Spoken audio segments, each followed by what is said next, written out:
दिल्ली से नोएडा घटी आश्चर्यकर घटना। क्रिकेट मैच खेलुवा बेले रन बेले हार्ट अटैक जो खेलाड़ी मृत्यु होईछि। एही संपूर्ण घटनार वीडियो सोशल मीडिया रे वायरल हेउछि।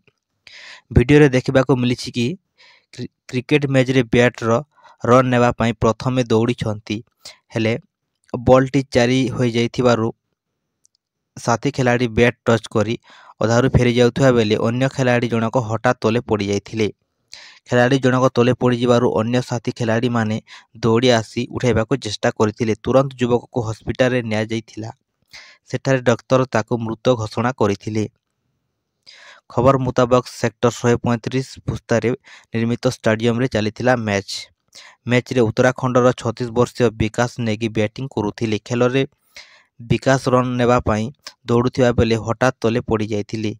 विकास पड़ी जाइथिबा देखि अन्य खिलाड़ी उठाइथिले हेले सेतेबेलकु बहु विलंब हो जाइथिला। खिलाड़ींकर मृत्यु हो जाइथिला। एहार वीडियो सोशल मीडिया रे वायरल हेउछि। तेबे हार्ट अटैक जोगु खिलाड़ींकर मृत्यु होइतिबा डाक्तर कहिसंती। मृतक जनक नोएडार एक कंपनी रे इंजीनियरिंग भावे काम करुथिले। तांका मृत्यु परे तांका परिवार लोकंकु खबर दिया जाइछि।